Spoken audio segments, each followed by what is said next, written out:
from my prior experience being in my own collective with guys out my own neighborhood. Okay. All right, that's what's up. But being that we don't have too much time, I kind of shorten my questions. So I'm going into a lot. I'm going to go into the smoke first, and then we're going to come back and get a couple other questions in. So when I ask you, when I say these names of these battlers that you battled, I want you to let me know, did you win or you lost? And if you want to add a little bit of commentary why you lost or you won, that's cool. So we're going to start it off first with Jay Mills. Did you win or lose? Which one, the rematch or the first time? Tell me about both of them. The first time it was draw. It was Puff declared it a draw, and it was his house, so he had to call on that. So in my heart, I won. I won because I had a slip up and still had more material throughout the whole battle.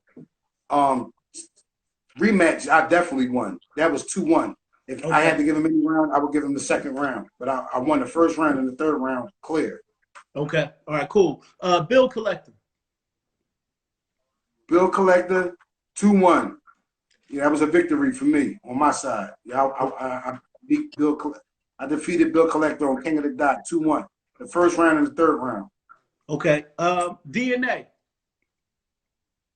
The first one I lost, 3-0.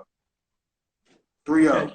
And I didn't lose to DNA. I lost to the crowd and just the way I carried myself. The rematch, I beat 2-1. I won the first round and I won the third round. No, I won the second round and the third round. Okay. Iron Solomon. Iron Solomon, I won the first round and the third round. That's a W. But you know, that's real controversial, and you know, a lot of people call it either way. Okay. Arsenal.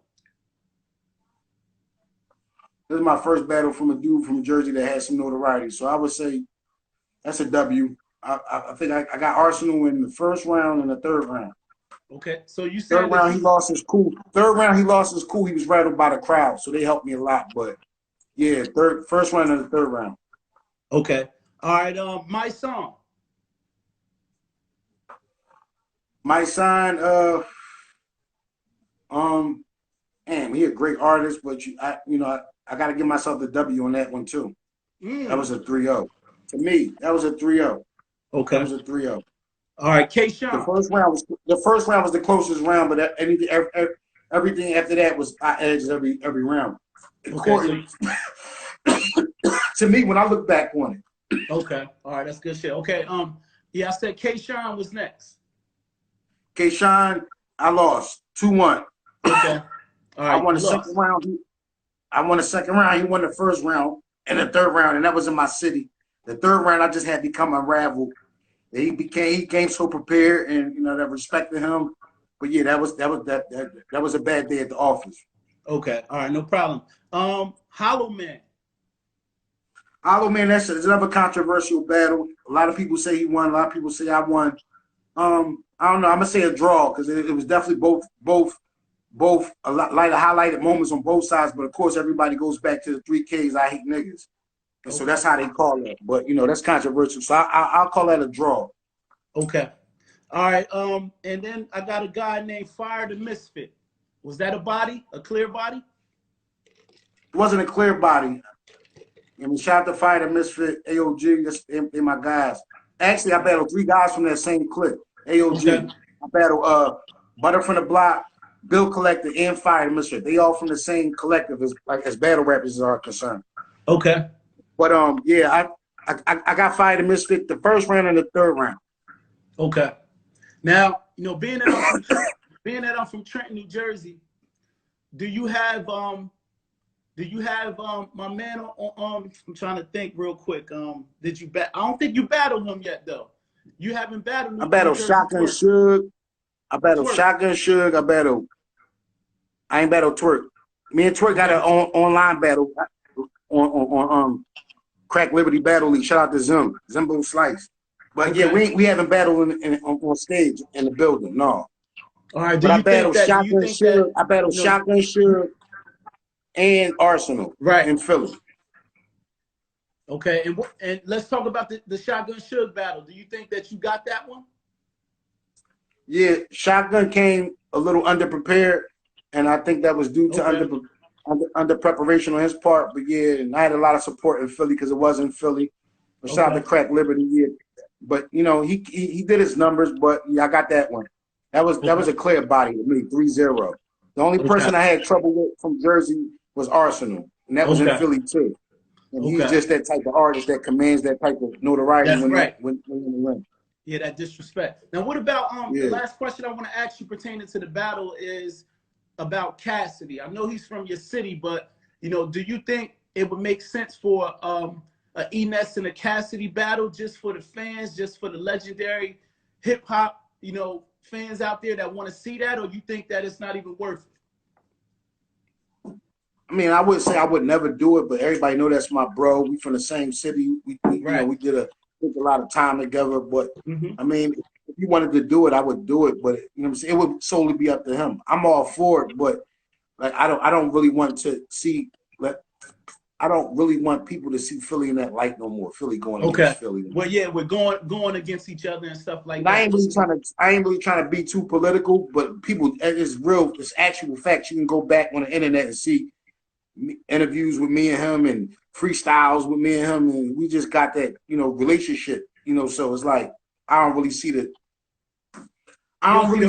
point in it.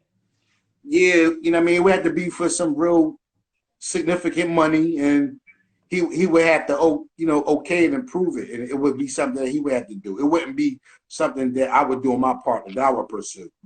Okay. All right. Next question I wanted to ask you, just switching gears. Where are you? The fans email me and want to know, where are you with Smack right now? Has everything been smoothed over with the pandemic? You know, I know you've been, you know, doing the Battle League in Philly with Stiz, but what's going on with the URL? Is there anything that we could look forward to in the future? I don't know, man. It's a question mark there. I don't know. And lately, since the pandemic and me losing my family members, I haven't really, you know what I mean, had the energy to pursue that. I guess that's one of the things that's just going to work it out in time. If not, then I wish them much continued success. I'm not bothered by it. I'm going to still continue to be a fan, and that's just the real person that I am. Even though I'm not on a platform or they don't want me on a platform, whatever the case may be, I'm a fan of their content, and I'm going to continue watching it just because I just love the coaching, and that's just where it stands. And however they feel, I'm sorry. And, you know, now I'm not sorry, but, you know, it's just a shame that they feel the way they feel. And, hey, man, like I said, much continued success. But I got to keep on rolling, and, you know, time moves on and life goes on. And like I said, just it's something that, you know, it should be repaired. But I don't know, whatever the case may be, I don't have no issue. So last time I talked to Smack was at the lockdown when Cassidy battled Arsenal. Okay. He was on the road to reconciling, and that never happened yet. So it's a question mark. Okay. That's it. That's all I want to say about that. All right, that's cool. I don't want to get up here and bash him and all that, because I don't, you know what I'm saying? Whatever reasons, they're business, they black owned, and respect due to them. And they got to keep moving forward and bringing in the 21st and 22nd century, whatever they got going on, to continue their legacy. And I'm going to do the same on this side. That's it. That's good. And I want to tell you, you're doing a good job with that too. But on the flip side, okay, with the bad boy situation that you had with Puff, and when things started to slow up, what was your game plan? How did you just wake up one day and say, you know what, I'm going to reinvent myself and go into the battle rap culture? Like, even though you come from that essence on the streets, but what made you take that on? Because I'm sure when you took that on, you was probably late into your 30s. You know? Talk to the people about that. It was kind of tasteless when I jumped back in, but I mean, back then I seen it as a way to preserve myself and a way to stay concurrent and stay in front of the new fans and the new generation that was shoveling in the next years to come. Right. But like I said, these is not calculated answers I'm giving you. This is just shit that I foreseen back then, and I just kept this seed planted there, and it worked out for me in the long run. And now I got two sets of fans. I got battle rap fans that I'm brought over to what I'm doing now with the content I'm doing now, and I've also got fans that, you know, follow my music and always love the freestyles and the mixtape content over back to the battle rap stuff when I do that. So it's like a win-win situation. So I you know, I tip my hat to everybody that's doing it. King of the Dot, Battle Academy, Smack, Don't Fly, ARP, RBE, like everybody that's staying consistent and still like, you know, keeping it going and just elevating it. Like, I appreciate it. I appreciate it because it was a platform for me to get busy and show the new fans that I can still get busy with the new culture. Yeah, and like I said, I always tell you, man, you got us looking good out here, man, because, you know, once you hit 35 to 40, you know, fans is fickle and they want to tell you that your career is over. So, you know, Yeah, the way you've been, the way you've been attacking things has given hope to, you know, veteran MCs that they can continue on with their craft and stay in front of the camera and do what they need to do. Right. So, you know, we saluting you out here, man. We loving what you're doing, bro. I appreciate that, man. Just elaborate on that, man. The reason why I got it back in it, like you said, a lot of people was telling me, you know, Ness, you reached that age where you should do something different, and you know, all types of ideas. I was entertaining, right. But I always, and I repeat, I've always came to the conclusion: talent trumps everything. Talent trumps everything. That's fact. It trumps being blackballed. It trumps the people's public perception of you, where they think you at financially, where they think you should be at in life. I did what labels do in 6 to 12 months. I've done in 5 months by just dropping consistent freestyles and good content. I agree. Talent trumps everything. So everybody out there that's trying to get into this industry, don't let nobody tell you you can't do it. If you have the talent and you have the gift, you have the goods, you have the total package, nobody can stop you. You're unstoppable. You're your own entity. That's right. That's right. Okay, another question. Just elaborate, because a lot of people ask me why I do so many freestyles. Right. And you know, a lot of people like, well, why you drop so many? It's because I love it. There is no explanation. I had the time to do this. Right. And this is how I love it. Okay. I mean, this is how I show my love and my appreciation for it. I'm giving you free smoke.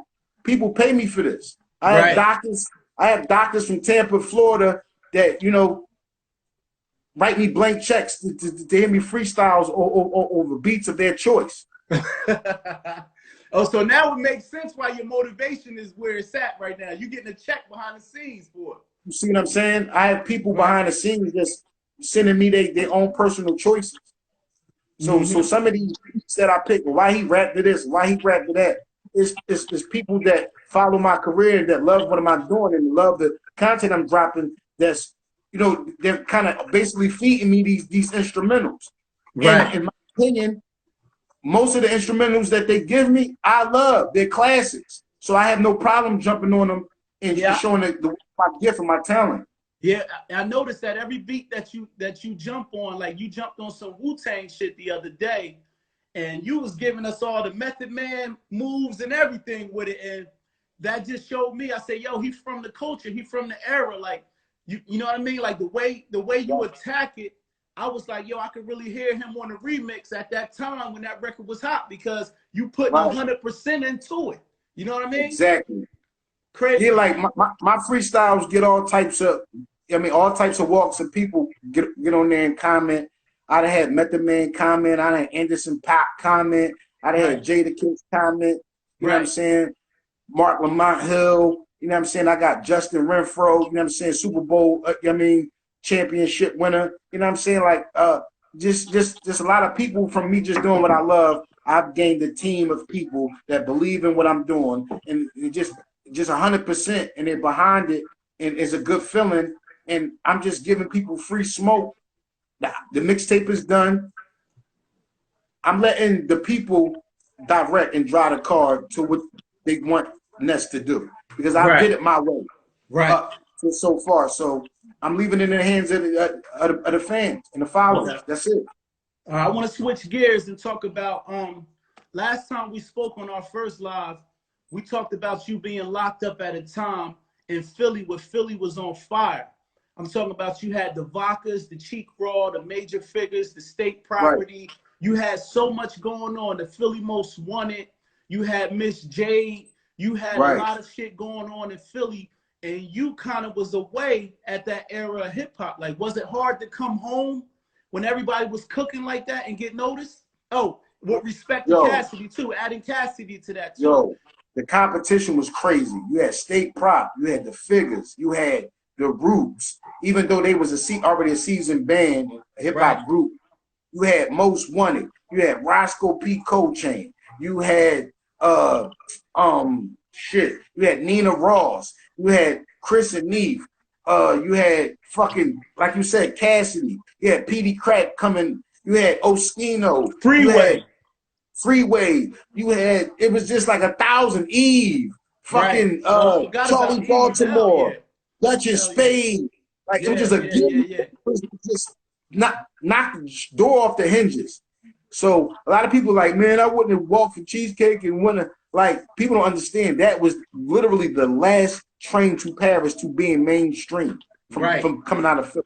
Right. Like a Willy Wonka ticket to go see the factory. Like, that's what's up. So it was like a shot in the dark. It was like nobody, it was like a dream. It was like a some type of fairy tale story. Like for me, just jumping in how I jumped in and got picked first out of 40,000 out of a nationwide talent search. I don't want to get into that too much, but if people don't understand the feeling you get when you get verified that what you've been doing, all the work you put in is for a reason, and that somebody puts something behind it. Somebody puts what they say, some hustle behind some muscle behind your hustle. Right. I appreciate that. Another question that I got is fans want to know, like, they know you and Fred had mixed it up on a show years ago. They wanted to know, was it staged, or do you still talk to Fred to this day? You know, do you reach out to any of the band members from making the band? Yeah, me and Fred always been cool. We had more tension when the cameras was rolling. Off cam, we was like two peas in a pod. He just was from Miami, I was from Philly. We caught a lot of flack, and you know, a lot of people from Miami had a lot of nasty things to say about me. A lot of people from Philly had a lot of nasty things to say about him. They got geographical. There wasn't never no tension off when the cameras was off. It was just only when, when the cameras was rolling and we was put in certain predicaments where we had to, manhood got into play, and we had to act that out. But as far as being staged, it was never staged. We just was put in certain predicaments and certain situations, and certain things came out behind each other's back where it boiled into an actual fist fight on the show. But like I said, behind the scenes, we all still good. Everybody's doing well. Shout out to my sis Babs, Bunny doing the Queen of the Ring thing. That's really big. Shouts out to Dylan Billy. He's the actual DJ, official DJ for Bad Boy and the Ciroc Boy shit. Fred is still dropping music. Chopper's out. The West Coast still dropping music independently, and Sarah's doing her reality series thing, dropping music and singles independently.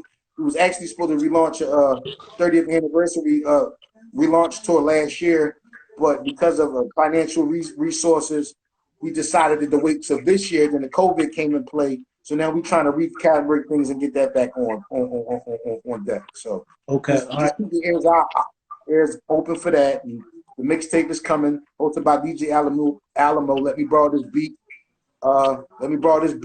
And the EP is coming soon. I got some shit in the works with the Real Sat, Jay Sparks, and Jalil Beats. You know what I'm saying? Dougie on the beat. So like, I'm about to heat them up.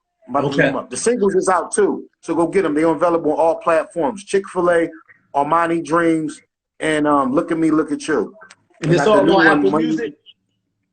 Yeah. So I'm like, bear with me. You know what I'm saying? I'm still new to the social media and how the internet works. I'm trying to centralize my whole thing with the brand and the merchandising and centralize everything on one link, so it just opens up the links to everything that I got going on: the merchandising, the music, the singles, the videos, the YouTube, and all that. So bear with me, everybody. It's coming.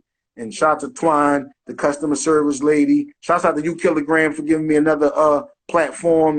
Speak my piece and let everybody know what I've been going on. And I can't tell a lie. This is all straight from the heart. That's right. Another question is the fans. I'm telling you, like, I knew this was coming, so I just cooked up some quick questions, and they want to know, like, when you first got your Bad Boy check, what's the first thing you went and did with it? I bought a duplex house in Montgomery County. Okay. That's dope. Fixed it up. I refinanced it. When the market got crazy, I sold it. So I bought something that I had and invested in, and when I needed it to sell it and I fell on hard times, I was able to, and that's how I've been surviving. Okay, all right, that's lit. Now, another question I have is that just say if you in Philly down South Street and you run into Puff, what's the relationship like? You know, is there a conversation that'll be had, or is there he keep it moving, you keep it moving? That there's bad blood between me and Puff. It's never been that. I've never left Bad Boy on bad terms. It was always an economical industry thing why we parted ways. It was never he wanted me to go. He was the sole reason why I was there for so long, was doing so little. And that's all I'm going to say about that. Okay, all right, no problem. All right, another question that I had. I only had, listen, and to elaborate on that, I'm going to just say like this. I was up there from 2002 to 2009. I had 2 deals and only dropped 1 album. Who does that? Right. Nobody. I'm going to say this, and I'm going to say this from the outside looking in. Puff, he really had a connection with you. You know what I mean? Everybody know that you was the special one out of the band. That's why I believe we kept you around. Shout out my guy Justin Renfro, man. You know what I mean? You know what I mean? Super Bowl championship winner and all that. My business partner, he helped me out with the merch shit. Yeah, hell yeah. NFL player in the chat? He's CNL now. He played for the Canadian League, but he definitely got the ring and shit. Yeah. All right, that's lit. Another question that I wanted to ask you too is, I noticed that you wrote on Diddy's album Press Play. Are you at liberty to talk about what records you wrote? Yeah, I wrote for a couple records, but that's the only one that made the cut when the album was being picked for the actual placements on the album. Okay. So yeah, that was like one of the sole only I wrote a lot of verses, but like I said, a lot of the content doesn't get approved when it comes to when they start to pay out for as far as label wise concerned. So that was like maybe the only one that made the cut throughout all the red tape and the industry and the politics bullshit that I've wrote for Puff that made an actual album. And it was used for a Burger King commercial. And actually recently this past year it was placed in the Men in Black 4, the international joint.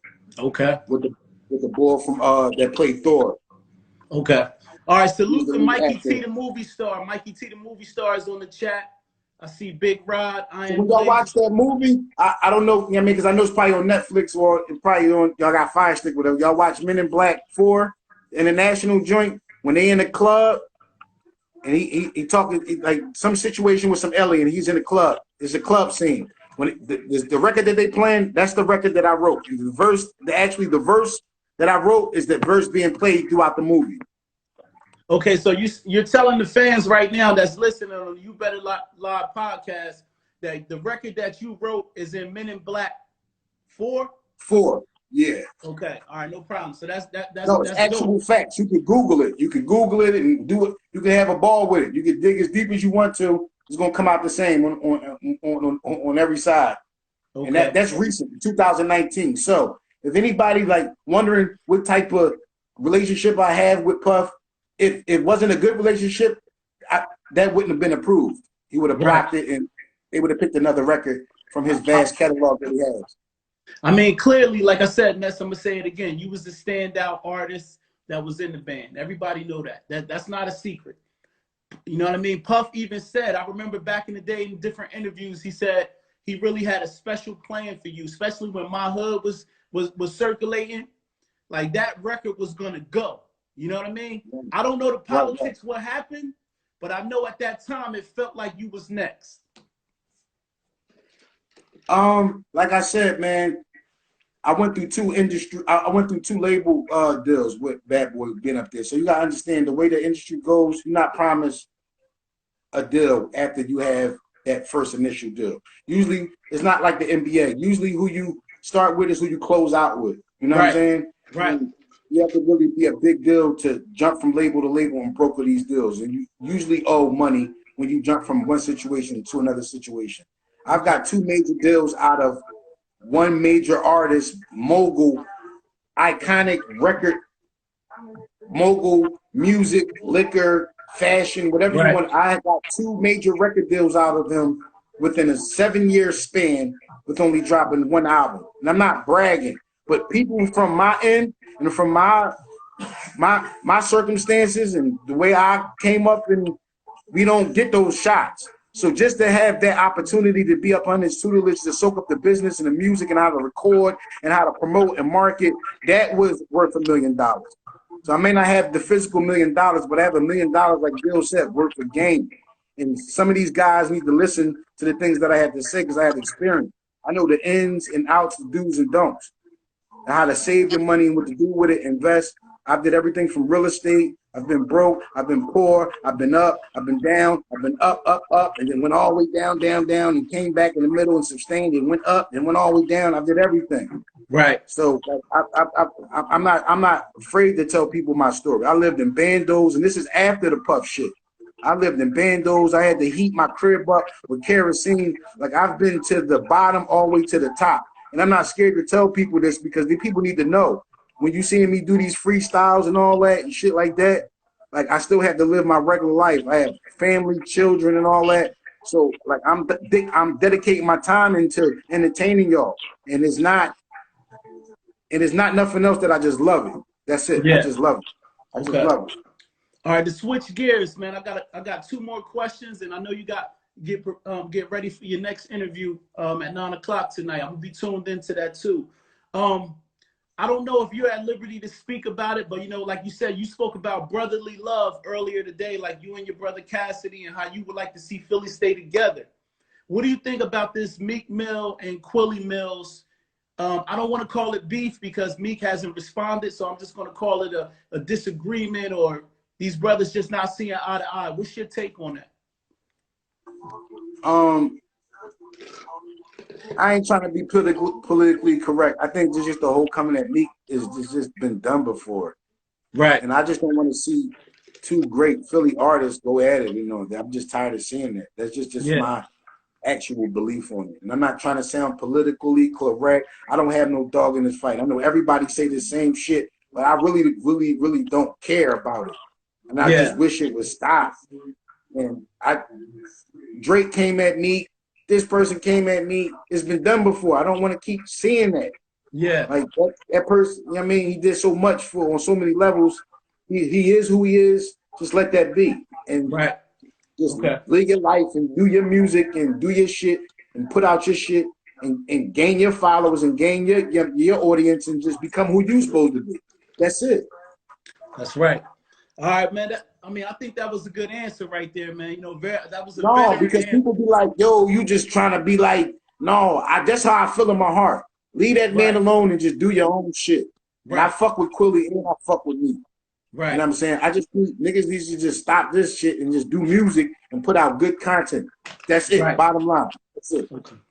All right. So basically, my last question I wanted to talk to you about is I got one more question that the fans wanted me to ask you, and then we're gonna close out. Who do you think right now was your toughest battle opponent in your battling career thus far? Who was the toughest person that you had to battle? Wow, that's a good shit.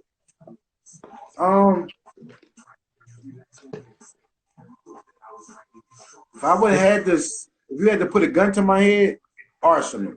Arsenal was the toughest person to prepare for.